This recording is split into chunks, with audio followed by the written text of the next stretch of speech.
All right, everyone, welcome to the College Orientation Summer Series webinar. My name is Stephanie from College Programming and Orientation, CPO, and I'll be serving as moderator for this webinar today. So as you all know, today's webinar is all about pre-registration presented by the College Academic Advising Office, and we'll review the how-tos and tips for registering for your first quarter of classes this autumn. A quick overview of the agenda for today. The first half of this webinar is dedicated to a presentation and the remaining time left is open for Q&A. So because we are in a webinar, we will be accepting questions through our Q&A portal only, which you can find at the bottom of your screens. You will see that you're able to upvote questions and will be given time for everyone to look through the questions and cast their votes before taking as many of the top questions as time allows. So now I'm going to pass it over to the wonderful Robin Graham, the Assistant Dean of Students and the Assistant Director of Academic Advising. Hi, good afternoon, everyone. Let me quickly share my screen so that we can get started today. Is everyone able to see the first page of the presentation? Okay. So again, good afternoon and welcome to the final webinar that's going to be hosted by the College Academic Advising Office. As Stephanie mentioned, this presentation is on autumn pre-registration. And again, she said that we have about 30 minutes of presentation today. We'll have about 30 minutes of questions. Add your questions to the Q&A and we will address those at the end of the session. We'll be referencing several website links during the presentation today, just to let you know. And we will put those links in the chat at the end of the session, so you don't need to try to write those down. Finally, remember that the session is being recorded. So if you missed something or you want to view it again, you will be able to watch the recording later, and that link will be added to the chat. Let's get started. This is just a quick preview of the agenda for today. We are going to talk about what exactly registration is, how you prepare yourself for that. We'll talk a little bit about placements because I know that's really important to pre-registering, and we will have a demonstration of the pre-registration site. We'll do a quick review of the resources and then of course the Q&A. Just to let you know that we're joined by a great group of advisors and staff here. We have Alexandra LeBlanc, Alyssa Brauer, and Tiffany Yee, who are all academic advisors in our office. We are also joined by Emily Ho, who is the Assistant Registrar for Enrollment Services. And so now I will start the presentation and hand it over to Tiffany. Tiffany, take it away. Hi, everyone. Let's go ahead and talk about what pre-registration actually is. So during pre-registration, every student across all 4 years will go through the same process of ranking up to 10 courses for the following quarter. So this process does happen after every academic quarter. So keep in mind that this will be the only time that you pre-register for courses in the summer. The pre-registration process involves ranking several categories of courses by preference and then ranking individual sections by preference within those specific categories. So what's unique about this registration process is that you Chicago students are able to choose multiple courses before the schedule officially gets finalized. All incoming students will be able to pre-register for autumn courses starting at 9 a.m. on August 16th, and you'll have the option to update the courses as well as the rankings as many times up until 5 p.m. on August 20th. Pre-registration is not first come, first serve. So the date, the time of day, and the order in which you log into the system are all irrelevant to the outcome of resolution. So a random algorithm will be run in the registration system to enroll students into their requested courses by August 24th. This algorithm provides an equitable chance for all students, and it maximizes your top choices based on several factors, including seat availability. Your final schedules will then be available to view starting on September 13th, and then you'll have the option to make additional changes starting on September 27th.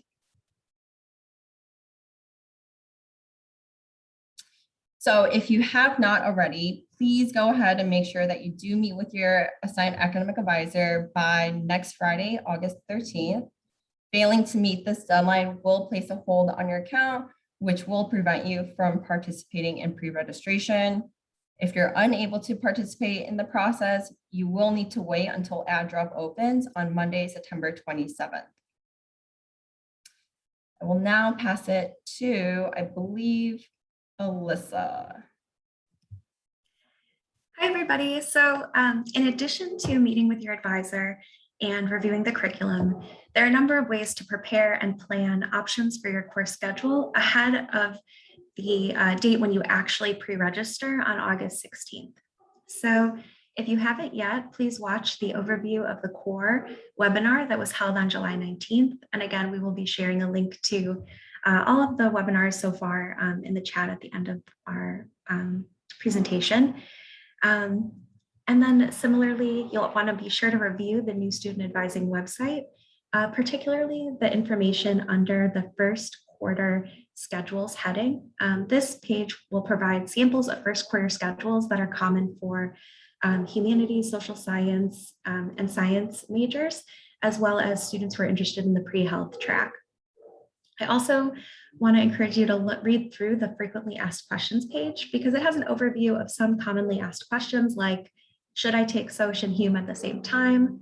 And are there any non-core classes that I can take in my first quarter? So once you have a sense of which courses that you want to take in your first quarter, which you'll probably leave your advising session with a sense of which courses those will be, you can then start to review the dates and times that those courses will actually be offered using the class search tool on your My Chicago portal. So the image here on this slide shows a quick demo of how to navigate to the course search feature from your portal. And on the next slide, I'll show you what it actually looks like when you're in the class search site. So here you can see a few things that you'll want to note. So you'll want to make sure that you are searching on the right term. So autumn 2021 is the term for this upcoming academic year. You'll also want to make sure you have the correct course name and number, which you can verify using the college catalog. Additionally, as you're searching for courses that you might be interested in pre-registering for, be mindful of if a section is open or closed. So you can see of these 11 results, the first bio section shows that it's closed, which means I would recommend not writing that down to pre-register for, but there is an open section below it. So you want to make sure you're registering for open sections. And then once you click into that section that you're curious about, which on the next slide, I'll show you one more screenshot of additional relevant information. So you can see that there is current, like the enrollment number. So again, when you're looking for courses to be registered for, you want to make sure you're noting classes that have fairly low enrollments because you'll have a better chance of being resolved into them. There's also information about who the instructor is, the course days and times that they're offered. The location will be updated, as well as if there's an adjoining lab that's part of the class. So if there is a lab attached to your course, be sure to write down both the course number as well as the lab.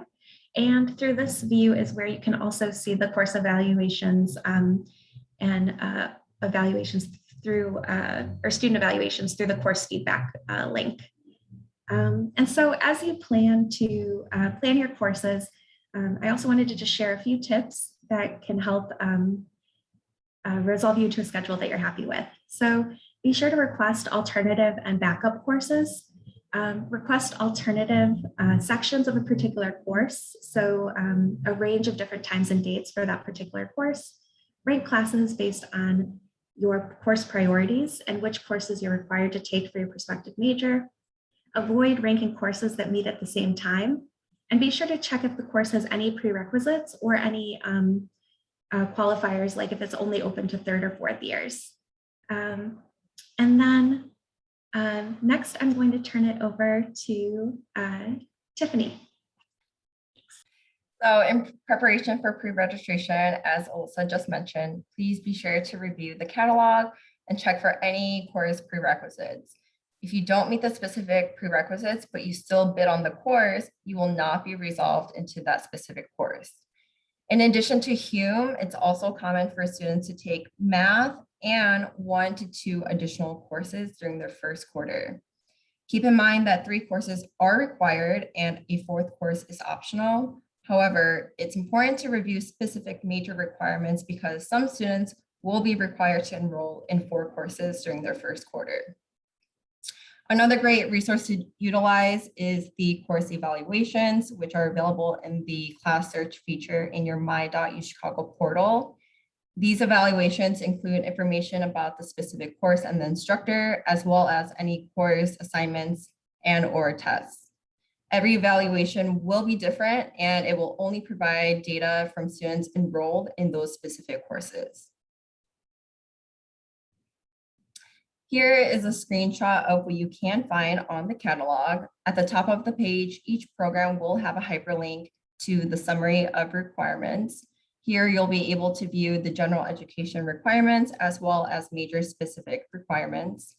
The general education requirements are specific to the course, so make sure that you do review your specific majors requirements because they may differ across programs. I'm now going to turn it over to Alex. Hi, so I'm going to switch gears a little bit and talk about placement and how that might affect what you're adding to your pre-registration bids. So all of you at this time should have taken your placement tests in math and/or language and chemistry, which are both optional. Below is a sample of what you might see reflected once you view your placement test results. The purpose of placement is to understand the most appropriate course to register for based on your major and/or academic interest. So when they are released, you'll be able to find them in your my.uchicago account, posted under the academics tab. Our office will send out an announcement for when you can view these test results in preparation for pre-registration. Something to note is that you will not be resolved into classes for which you do not have placement. So please do not add to your registration bids any courses for which you do not have prior permission. If you feel as though your placement tests are not a reflection of your background knowledge, maybe you had a bad day, maybe the system timed out, the departments will be hosting office hours during orientation week for students who have questions around placement or are seeking a change. You can contact your academic advisor with questions, and information will be forthcoming from our office around the specifics of O-week office hours. You might see an invitation for honors once you view your results. Taking honors courses is completely optional. You should be adding classes to your pre-registration bids that you really want to pursue that are best suited for your academic interests and what you want out of your time at UChicago. For some of you who are pursuing STEM-focused majors, you might see that you are required to register for the Math 180 series. If you see an invitation for the Math 180 series and it's required of your major, you should be registering for those courses. Completion of Math 183 and Math 184 will confer you credit for calculus, satisfying the core requirement. Okay. So this is a general overview of placement. If you have further questions, you can feel free to write them in the Q&A, or feel free to reach out to your advisor if there are particulars that were not addressed today. I am going to pass it on to Robin, who has an update from the math department, and then Emily is going to do a pre-registration site demonstration.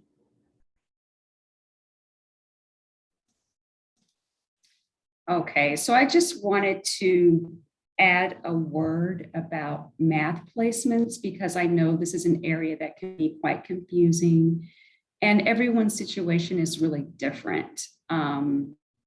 As Alex shared, there are students who, based on your score, you may get a sufficiently high enough score where you would receive an invitation from the math department to enroll in honors calculus, or based on your placement test results, you may be invited to sit for what's called the higher level exam or a calculus accreditation exam. So if you want to take higher levels of math, just kind of, make sure you've done your placement test, but sit tight. The math department will contact you to say, you are invited to do this higher level exam, or you are invited to the calculus accreditation exam, and they out to you by August 13th.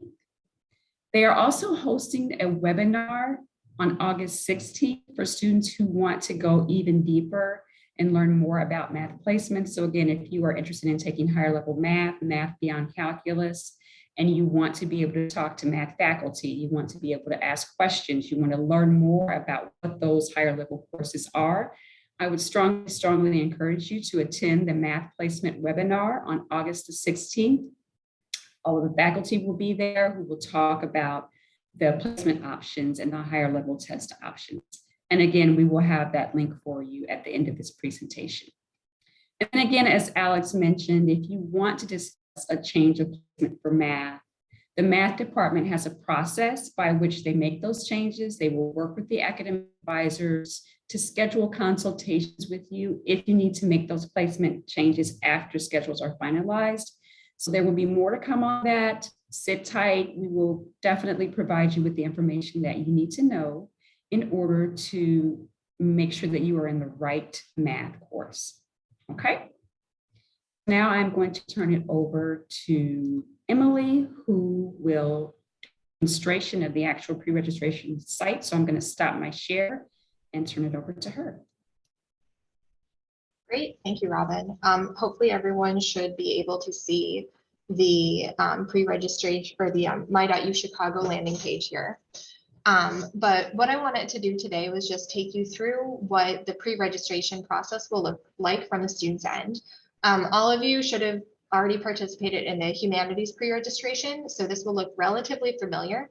But what you'll want to do is when pre-registration opens, you'll want to log on to your student portal, onto your My.U Chicago student portal. So when you log on, you'll see this landing page and you'll see a few menu bars here. So what you'll want to select is first year pre-registration. So clicking that will open a new tab and it will take you into this new first year pre-registration screen.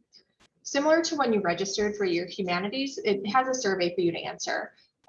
So these are the same questions as before. Some of your answers might be the same, which is totally fine. Some might have changed.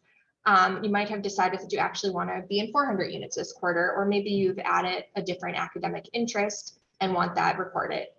So you can go ahead and answer those questions. And once you're done with those, either save or hit next. Hitting next will then bring you into the registration screen. So what you'll see here are the different buckets or categories of classes that are eligible for first year pre-registration.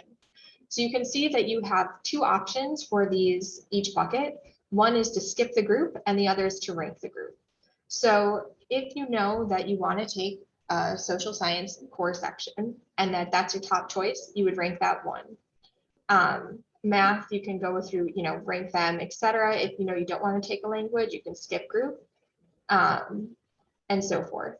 So once you have those ranked, you can hit save and sort, and that will go ahead and kind of reshuffle those that you've taken. Now in each part, this seems to. So when you're in the group, you should be able to go ahead and click select the group, and it will take you into a course page. It's going to look very similar to the class search page. So what it will do is it will show, and let's say we're looking at Math 131. We're in test, so that's not working. So it will pop up with the different options, and you'll be able to select those different sections and then rank those within that. So you can see here, you're going to have a lot of different options. You can rank up to, I think this is about 10 different ones. You don't have to do all of them, just rank the ones you want. Like they were saying before, it might be a good idea to go ahead and say you want to take a SOC, rank a few different sections or sequences of SOC. Unlike with Hume, this time you will be able to see the times of the courses that you're taking. So be sure that you're keeping that in mind, that all of your first ranked courses aren't going to all meet at the same time. If there are those conflicts, then it will impact what it registers you in. Hitting summarized ranks will give you a summary of the courses that you've ranked and will populate with the courses that you've chosen there. It will also show you what groups you skipped, if any. When you're done, you can hit submit, Hitting submit will then generate this message, and you'll get an email saying that your submissions were successfully received. Pre-reg is open the whole week. So if you do have changes and you want to go back and change anything, you can do that. It's not going to impact your ability to get into those classes. This system will only look at your most recent submission. So you can always go back to the questions, resubmit those. And then if you wanted to, again, shift the different rankings, you can always do that as well. So really, you just want to make sure that you submit your most recent up-to-date courses before pre-reg closes on that Friday. And that, I think, covers it. So let me give the screen back to Robin and let her continue.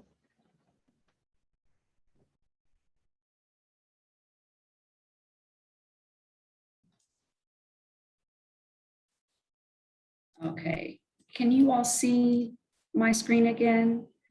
For some reason, someone needs to unmute themselves and let me know if you can see it, because for some reason I cannot see it. Yes, we can see it. Okay, perfect. All right, give me just a second here. So many screens. All righty, I think we're back on track. All right, so just to review, I wanted to give a brief overview of the many resources that we covered in today's webinar. So many of the questions that you might have that are coming into the Q&A or that might come up later can be answered by the information that are available on these pages. So these will be available in the chat, and I recommend bookmarking them. So the registrar's website includes information like the academic calendar, academic policies, and there is also pre-registration frequently asked questions as well. The new student advising website, as I mentioned before, offers sample first quarter schedules, all communications from the college, recordings of past webinars, as well as orientation information. The college catalog is where you can find course descriptions, your summaries of major requirement plans, as well as additional information about the curriculum and how to satisfy core requirements. The class search site, as we showed you, is where you can view the autumn 2021 class schedules for all classes offered in the college. And then your My Chicago portal, as you know, is where you can pre-register. It will also be where you can locate your placement exams. And then just as a reminder, you can find the webinars on the new student advising website. So next, I believe we'll turn it over back to Robin for some key dates. All right, quick kind of rundown of some important dates for you to note. So August 13th, that's the deadline by which you need to meet with your academic advisor. That will give you the opportunity to be able to participate in pre-registration. And of course, the week of August 16th to 20th is when you will be logging into my.uchicago.edu to actually do the pre-registration process. Again, there's a math placement webinar that happened on August 16th. September 13th is the date by which you will be able to log back into my.uchicago and see your schedule. And then once the school year starts, I think that's the beginning of the quarter, you can make changes to your schedule, placement changes in consultation with your academic advisor. Just a reminder, if you're not sure where to go or where to start the process, always you have the support and the resource of your academic advisor. Okay. So questions, I will stop my share. Let me look in the, oh, Stephanie, are you going to manage that? I was just going to say thank you for that wonderful presentation, and we're going to move on to the Q&A portion now. So if any people attending today want to send any more questions in the Q&A portion of the chat, now is the time to do it. And Robin, if you all want to take it from here and start answering the questions, that'll be great. And we'll assist you as needed. Okay, so I've been kind of keeping an eye on the questions coming in. And this is a question I wanted to have, Emily, if you are available to talk a little bit about this, about, so the students have pre-registered for Hume, and they should expect to see those results. And then also, once they are placed into a Hume section, what will they see? Will they have a professor, a time, et cetera? Yep. So the Hume registrations will be available before the next round of pre-registration opens. So when you get your Hume registration, you'll see the Hume course, you'll see the daytime meeting pattern and the instructor if available. So all of that information that you would normally see in the class search page, you'll be able to see once that registration is processed. Thank you.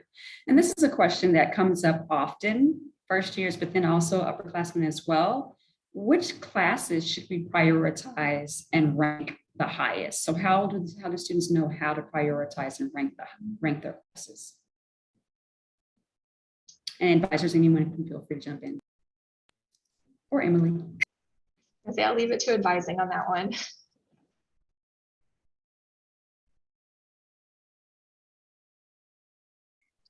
I would say you should focus your attention on the courses that, if there are any majors that you know require core classes in order to be eligible, that you should focus your attention there. So if you know that, if you're a math major and you need to take physics, you should be ranking physics at the top. So kind of prioritizing core as much as possible and those courses that you know that you need. There are no guarantees in the registration process that you'll be resolved into courses that you rank. So just making sure you're being mindful and strategic about that. You can also rank multiple sections of a course. So that's something you can take into consideration. In addition to that, I saw a few questions asked, what if we're undecided?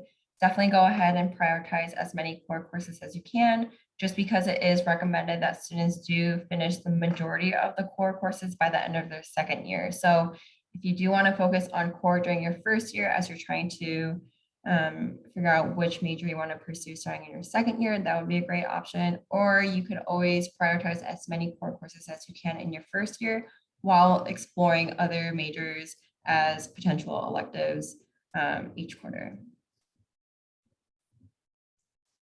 Thank you. And here's a question that's talking about ranking multiple sections of a course. So how will you make sure that all of the sections of multiple courses won't conflict? So, would you be resolved into classes that start at the same time? No, you cannot be resolved into classes that start at the same time. This is why we recommend that you pre-register for classes that don't have conflicts to begin with, because, and one of the advisors can jump in if this is incorrect, but I believe that if you do pre-register for classes with conflicting times, they cancel each other out. Can somebody confirm that? Great. So yeah, so a range of times. And maybe one other tip would be often early morning classes or later in the evening classes can be easier to get into. So if there is a class that you're really excited about and it has an earlier morning section, those can typically be easier to get into as well. Great. When you pre-register for classes, do you have to register, or do you recommend registering for more than those 3 to 4 classes, just in case you don't get enrolled in your first choice? So how many classes do you recommend that students pick?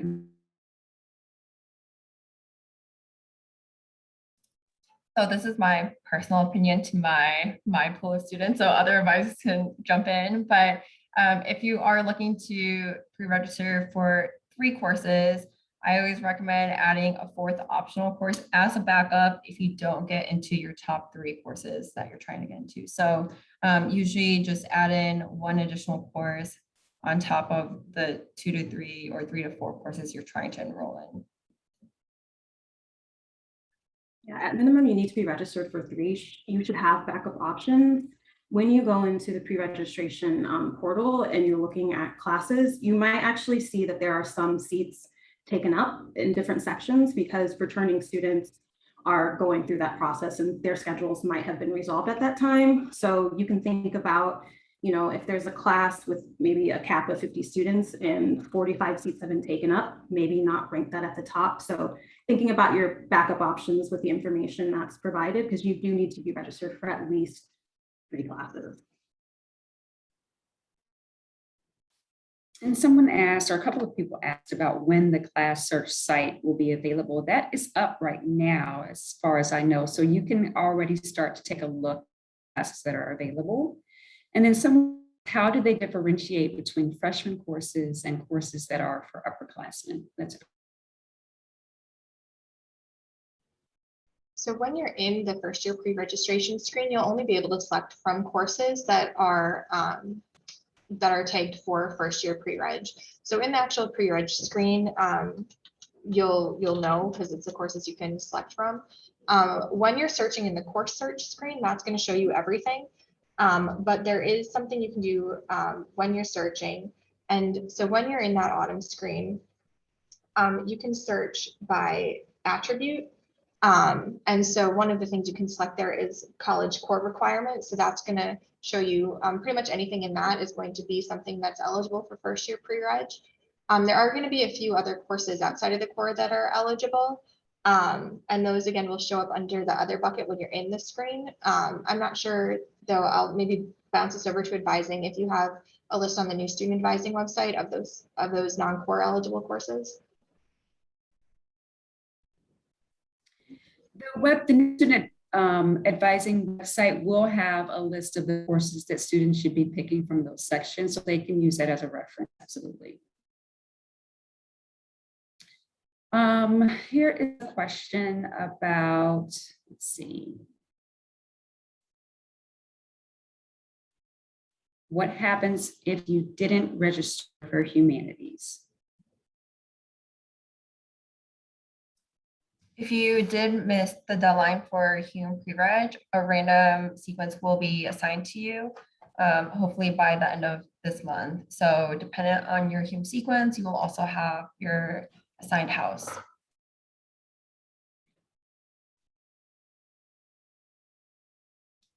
Let me see. Someone wanted to know a little bit more about the algorithm. So if someone wants to talk about how that algorithm works and how students are basically resolved. I'll take this one, I'll try. So basically when the resolution process runs, there's a few different criteria that it's looking at. So students are given preferences for courses, firstly dependent on their class year. So for example, any core course is going to have priority for second and first year students, since that's when you should be finishing core. Anything outside the course, core will have priority for fourth year on down. So basically what it does is it will look at a course and go through and say, of the students who have top priority, who ranked this number one. And we'll try to fill slots with students who ranked at number one. Then with the next, if there's still seats left, it will move down to number two, etc. It also is going to be comparing against other things like, do you have the prerequisites for this course? If you don't, then it will kind of knock you out of the running. And it will also check to make sure that that course that it's enrolling you in doesn't conflict with something that you're already registered in. So that's kind of a basic overview of how that works.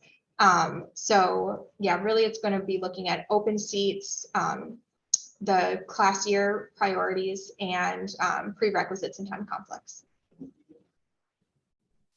Great, thank you, Emily. Someone asked about taking language as a fourth course. Would you recommend that a fourth course could be language?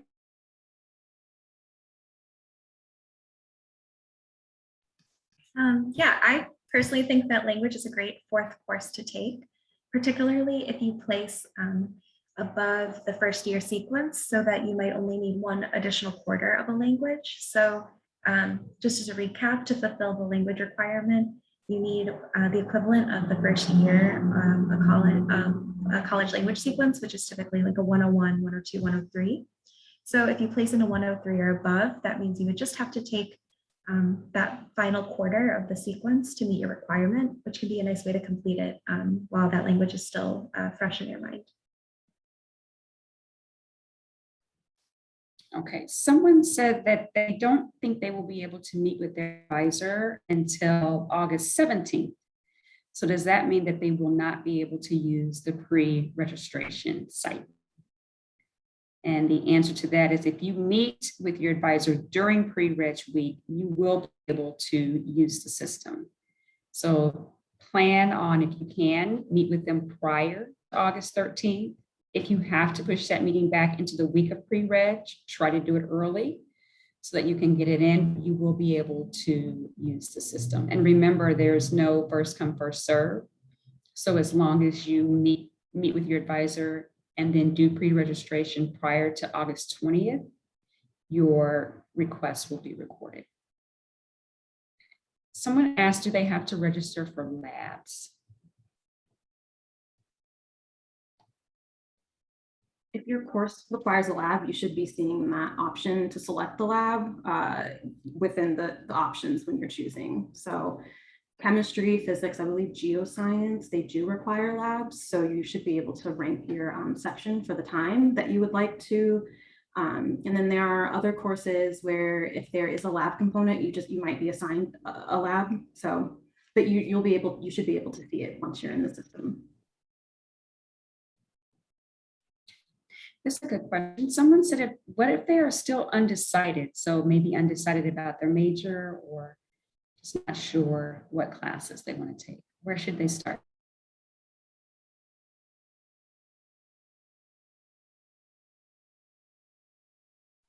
So in your first quarter, the majority of your classes that you'll be focusing on are fulfilling the core requirements anyway. So you can absolutely take classes that will fulfill your core without having to decide a major. If you do have a wide variety of majors that you're curious about, I would recommend reviewing the summaries of the major requirements on the catalog and potentially starting with the major that has the most requirements, because that will kind of leave it open to you. So for example, many of the majors in the sciences require specific physical sciences or a particular biosequence. So taking those now can kind of ensure that that option is still open to you later, but it doesn't necessarily foreclose any options.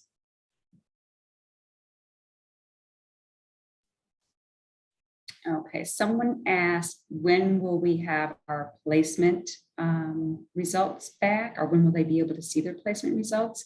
And just a reminder that you will see those by August 13th. That way you'll know that information before you start pre-registration. That includes your STEM placement. So your math placement, you'll see that, and any other placement results that you've taken. Let's see. Someone wanted to know, what are the benefits of registering for, maybe an honor course versus a regular course, or how would you make that decision?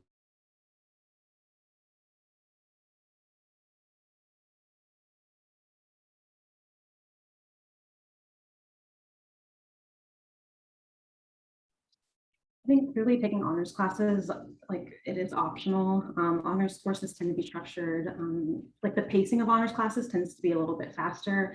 I know for a lot of students, if you're interested in theoretical math, like the honors sequence, like honors math, they deal with like theoretical concepts. So, if you're interested in taking an honors course, you should like read the course description. You can always talk to other, your peers, your advisor, or even talk to the departments about what that entails. I also know, like, for example, the advanced honors biology sequence, they focus a lot of their attention on research. So sort of helping students kind of navigate and get early exposure to what does it look like to truly engage in research. And, UChicago is a research institution, so a lot of first year students, they might be interested in registering for those classes. So really, the option to take honors classes, it depends on where your interests lie and how the classes are structured, right? Someone asked whether a core class can count toward your major. So for example, if you took a humanities core class and you wanted to be an English major, would that count toward your English? So yes and no. Some majors do have very specific general education requirements, which would count towards your core requirements. So some majors will, like Alyssa said, require a specific set of math courses or physical science courses or even bio courses, which will count towards the course specifically, but it is required by the major. So each program as we showed before, does have a summary of requirements within their catalog. So be sure to check that because some majors will require a specific set of core courses as part of the major itself.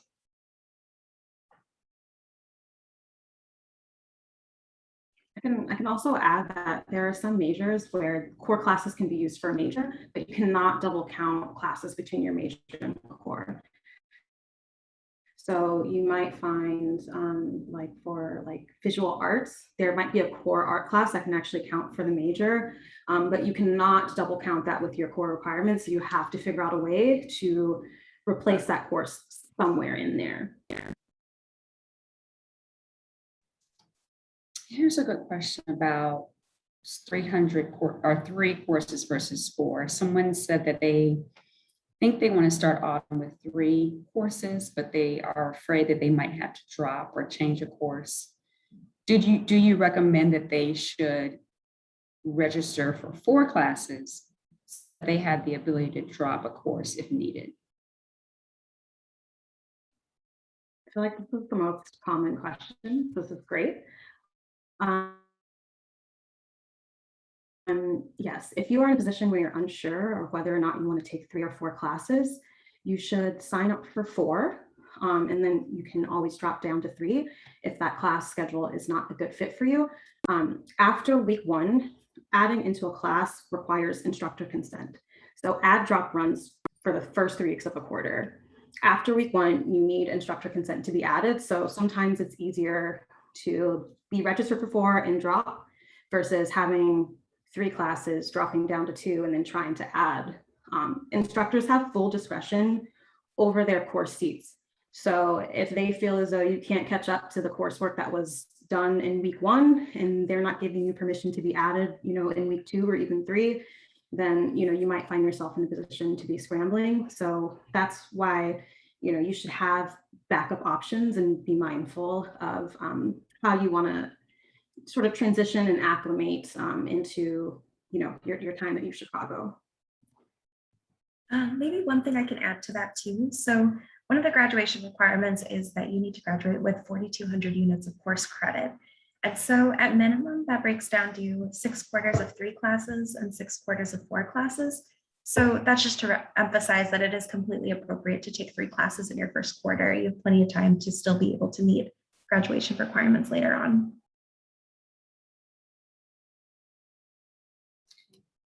Someone asked about AP credit and whether or not placement exam results take AP credit into account. And the answer is yes, they do for math, chemistry, and physics. They will be taking those placements into account. So, either through your AP credit or your placements, that will let you know where you will start, and it will also let you know if there's additional credit that you can receive through your AP scores. Let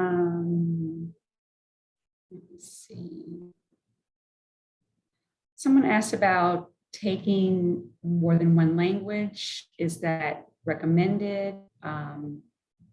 What are your thoughts about multiple languages?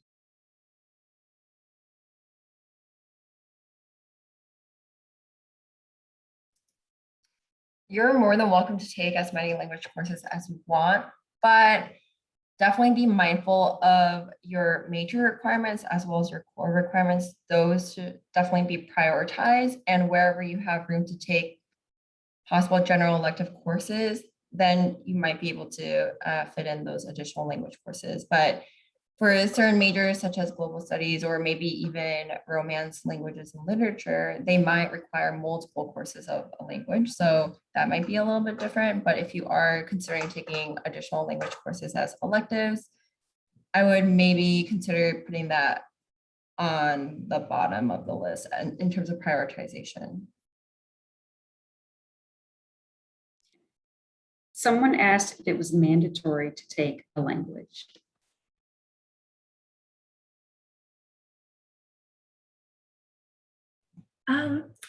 There is not quite a simple answer to this. It depends.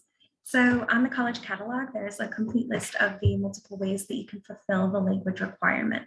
So all students do need to complete a language requirement for graduation, but that doesn't necessarily mean that you would need to take a language class. So some of the ways that would warrant not taking a language class to fulfill this requirement would include petitioning to the Chicago Language Center if you are an international student who's been schooled in a country outside of the US.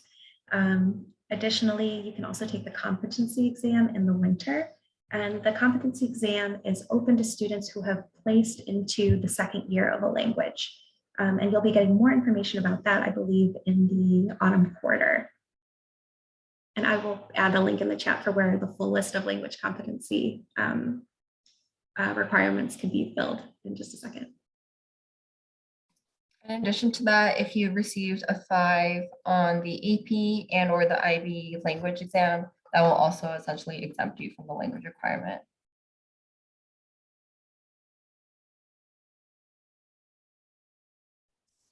Someone asked about arts courses in the first quarter.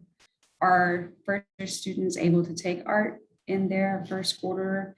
And will it show on the pre-registration site that they can select those classes?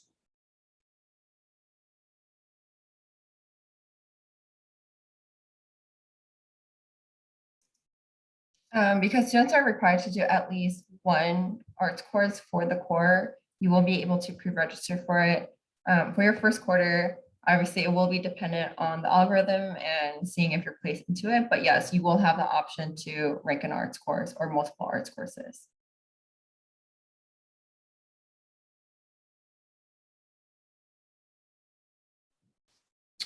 Okay, someone asked, how many times do we need to meet with our advisor before pre-reg?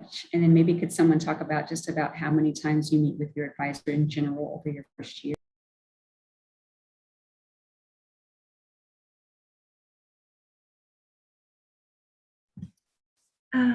So in your first year, you do need to meet with your advisor once a quarter.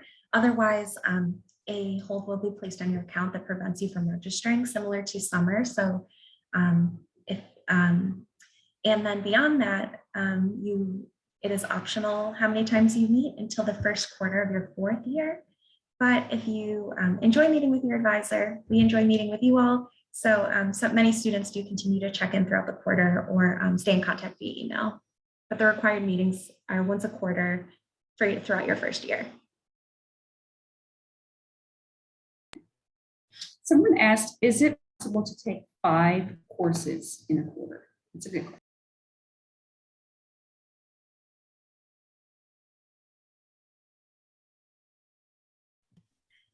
No, you First year cannot. students, oh, go ahead. So first year students are not allowed to take 5 courses, and taking 5 classes is only permissible through petition. So, you know, that is more of a conversation that you should have with your advisor about, is it appropriate to petition to take 5 classes, but in your first year, you wouldn't be able to do so.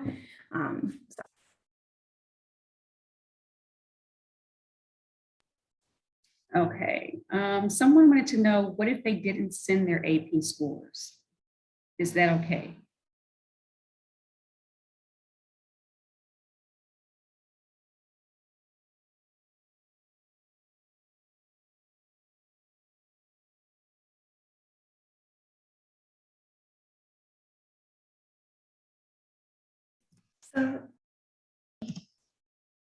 So I believe for AP scores, you can still send them in if you have them, and we'll just add them to your student record on a rolling basis.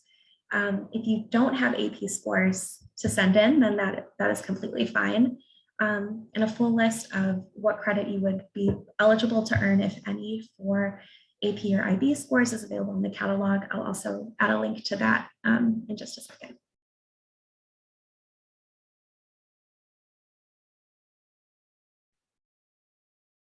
And just to add to that too, our office is receiving, AP scores from the College Board almost on a daily basis. So, don't worry about your AP scores getting here. We have over 80% of them, and we're continuing to receive those. They are being taken into account as we look at your placement exams. So we will, fingers crossed, have all of those in time for pre-registration. I know that there were delays at the College Board. So,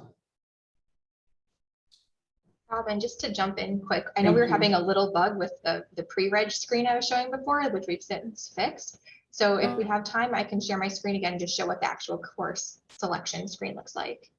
that would be awesome. Perfect. All right, so just to kind of shift us back to that first year pre-reg screen. So when you log on, you'll see the different rankings, and under those rankings, you'll see these search buttons. So that's what was missing before.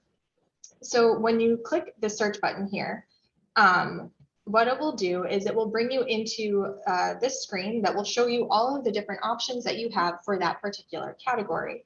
So again, here we're searching the social science. And so we see here the different courses. We see if there's consent required. So it means that you'll need permission to get in.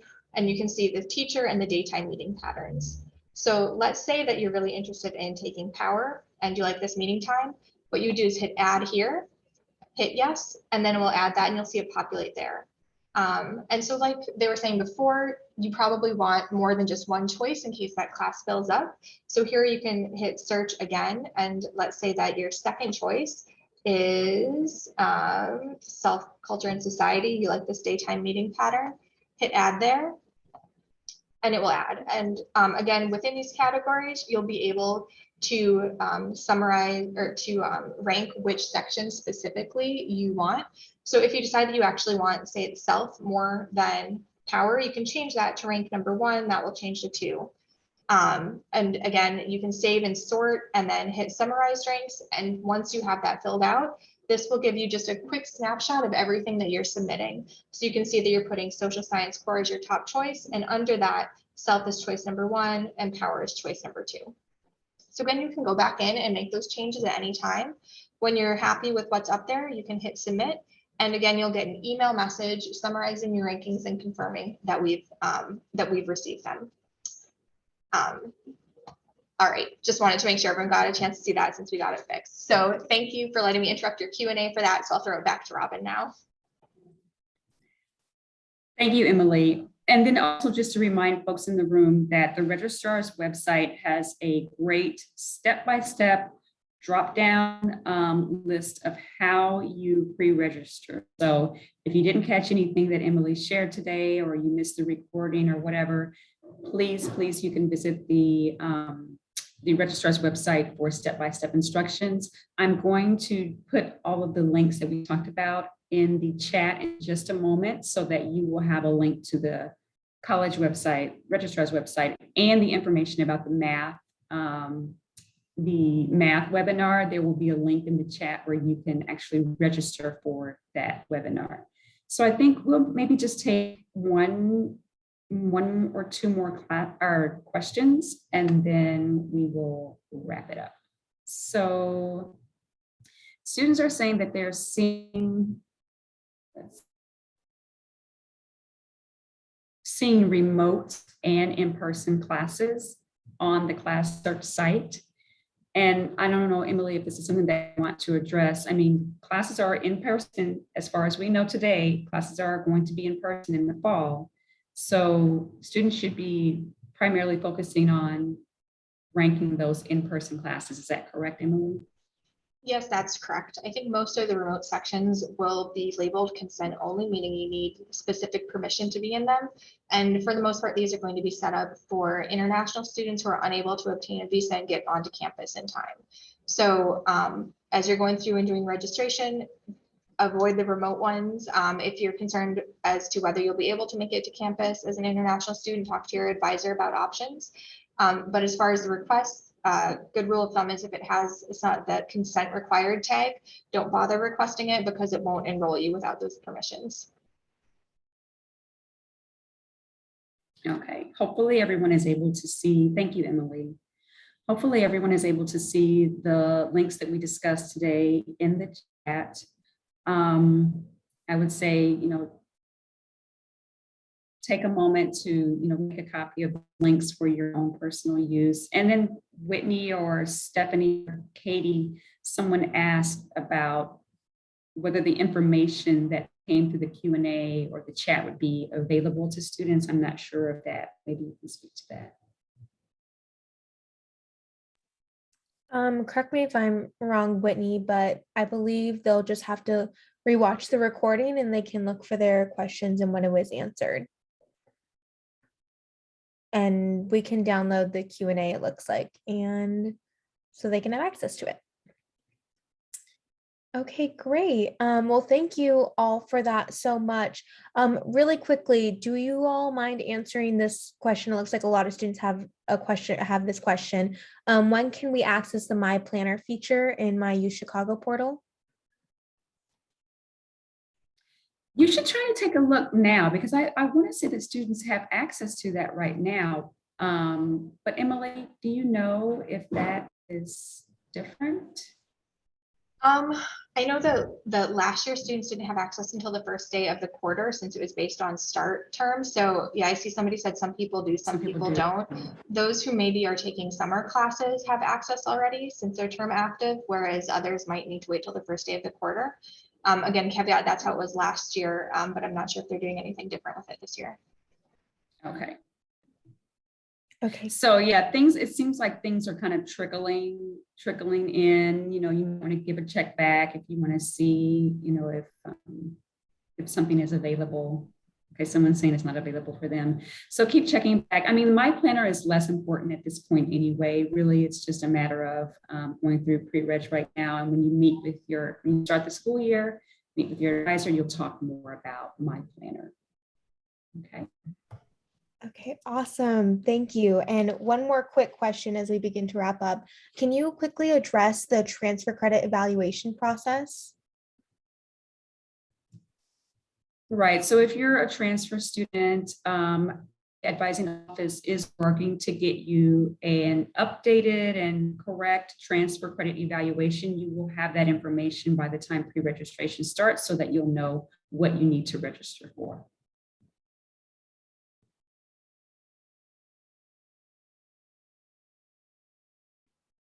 Great, thank you so much. Well, I'm gonna say that's it for now for the Q&A. Thank you so much for all of our panelists and presenters for being here today. This was great, and I'm sure helped so many students.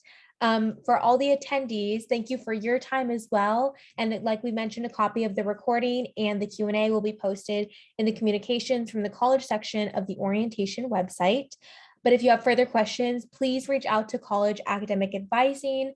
They're open Monday through Friday, 9:30 a.m. through 4:30. And you can email and call as well. And I'll go ahead and send that again really quick in the chat to everybody. And with that, you all are free to go. Thank you so much. Have a great day.